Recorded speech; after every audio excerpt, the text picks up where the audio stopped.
Now, start.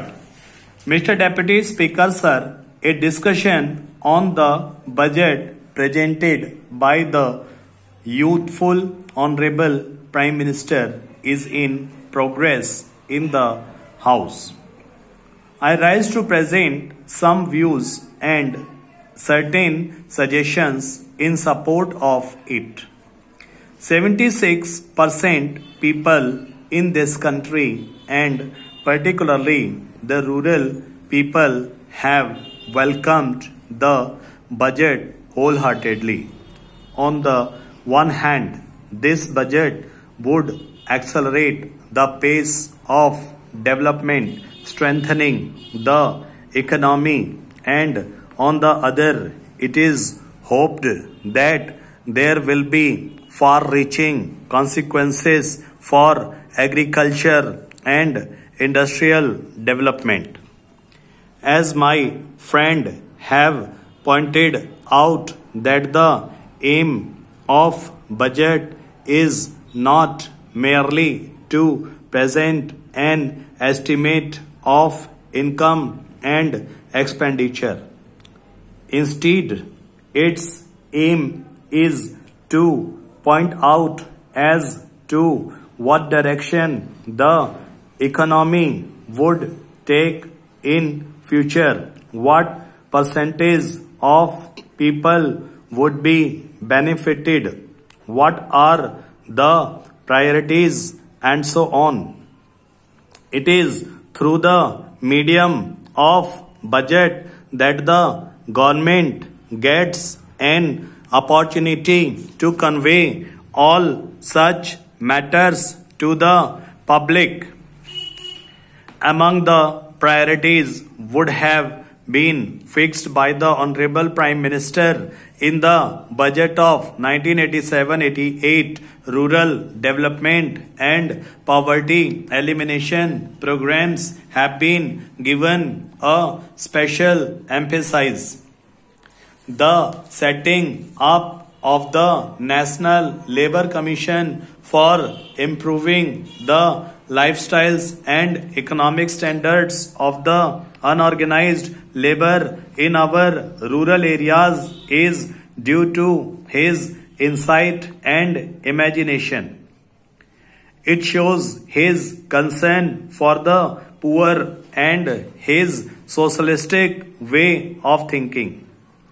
According to an estimate of a national newspaper, about 20 crores of people fall in the category of agricultural labor and to whom the basic necessities of life, that is food, clothing and shelter, are not available even today, and they must get these facilities on a priority basis.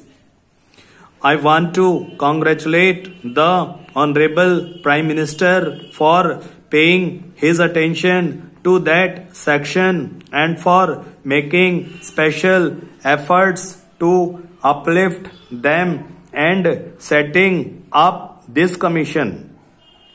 This work should be done properly, surveys should be conducted, and proper direction should be given for implementing the various socio-economic programs in the rural areas.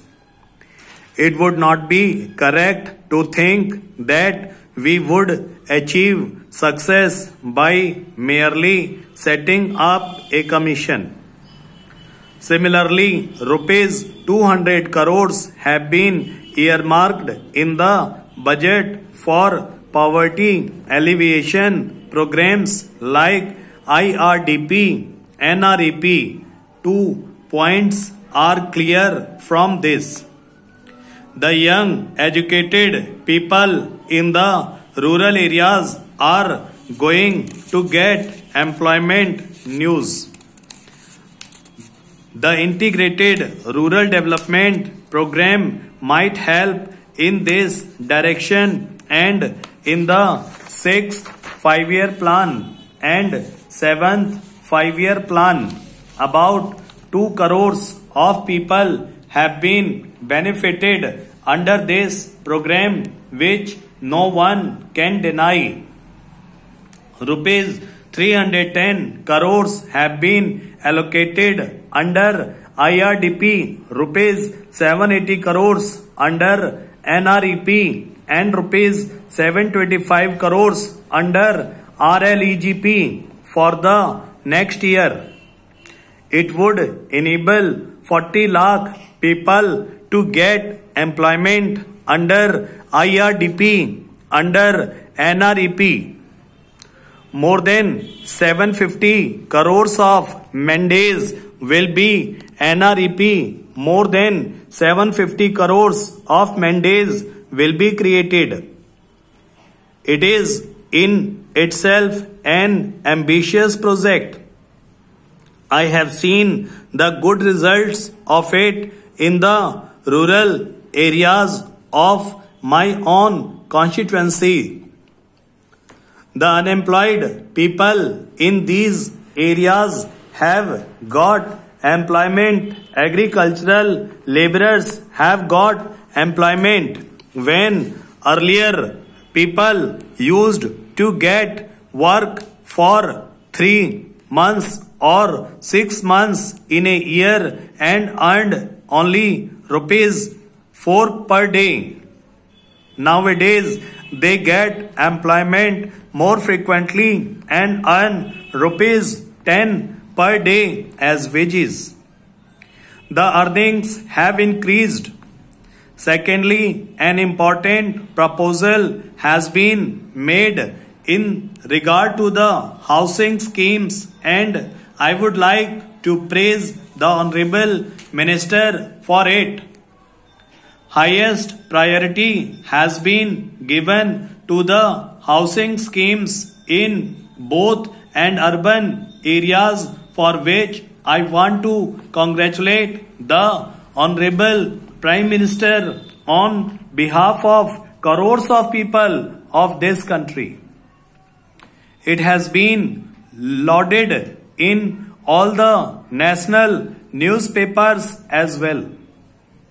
According to the 7th 5-year plan document, by the end of 1990, about 5 crore families will require houses, about which it has been estimated, and that an investment of nearly rupees 20,000 crores will be required.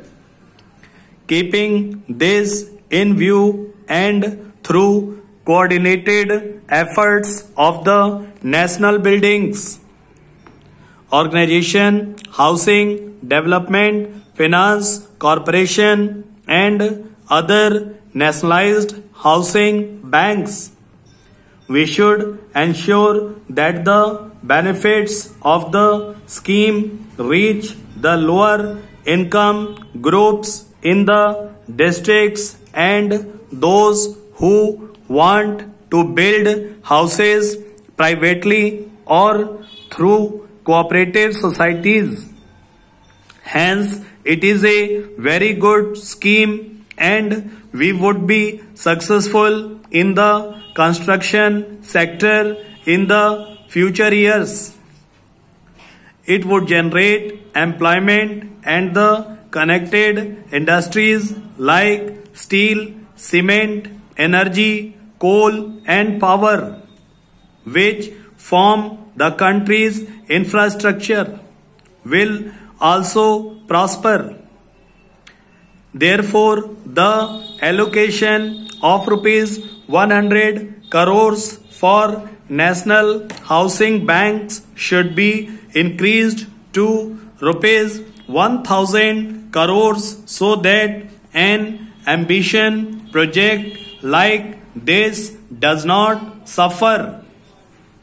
National Buildings Organization has developed some very good house plans, but the designs are not easily available to the cooperative societies in the districts.